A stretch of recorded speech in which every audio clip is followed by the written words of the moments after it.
very well.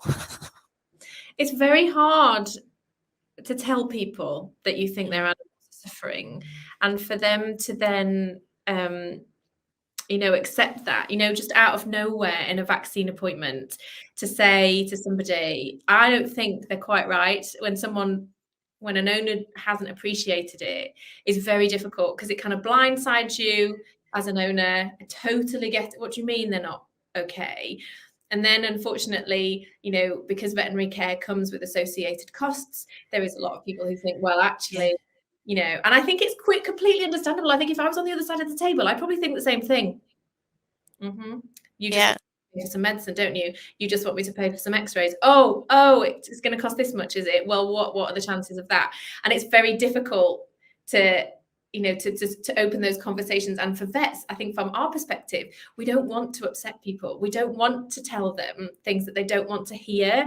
And you have to be really brave as a vet to say, I think there's a problem here, and I think we should do something about it, because we get such a lot of negative feedback sometimes. It's very hard, and it's much easier on a busy day when you've already got a lot of things to do and you're going to open a can of worms, to just not say let it slide.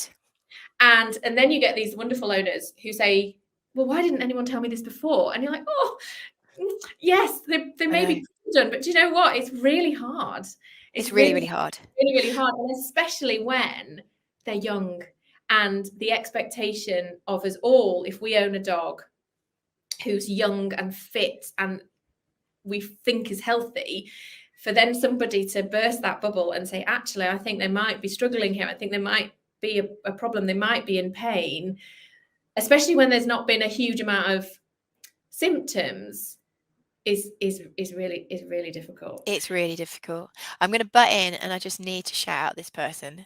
Oh, did you see that? Did you flash? Again. She's charging up on the desk at the moment. That's I love it. No, I'm gonna kind of like tag on to what you just said. I went to a conference right at the beginning. I was just telling our social media lady about it, the Association of Veterinary Anaesthetists, the AVA, and it was probably like 2018. And I listened to Sam Lindley talking about animals that are potentially born in pain. So they're born with quite significant anomalies with their physical structure, be it spinal nerve impingement, atlantoaxial subluxation. So they know nothing but pain. And oh my God, them out of the room that were crying, because we think that things that are brand new are shiny and spanky and new, and there could never be anything wrong with them, but it's actually further from the truth.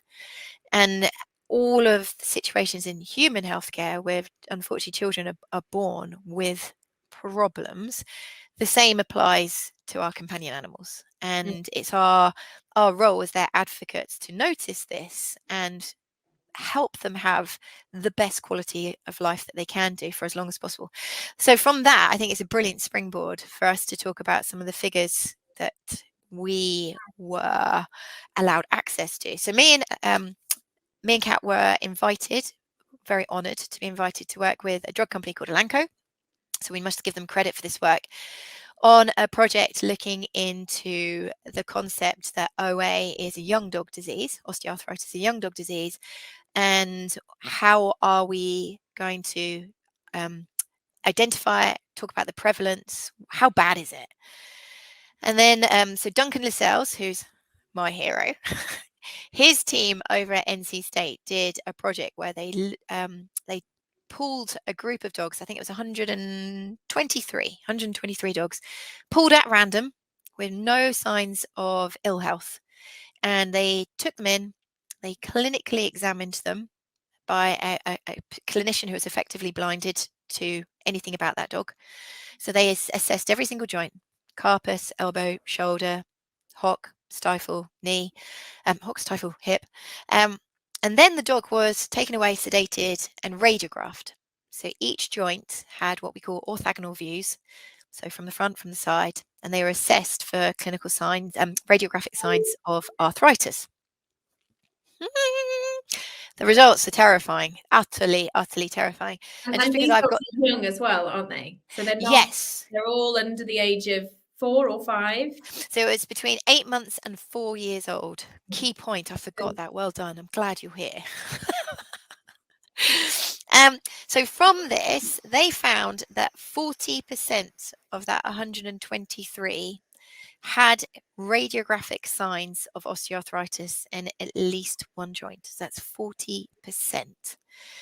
And 24% had clinical signs, i.e., when those joints were manipulated, they induced clinical signs that were associated with pain. So withdrawal, a pain response, a reaction. So that's terrifying, really, that 60% of that 40 radiographic signs had pain associated. And I think what really was quite concerning is the scary take home, which is 57% of dogs with clinical signs of osteoarthritis, the owner knew that there was something not right, but only 13% were being treated.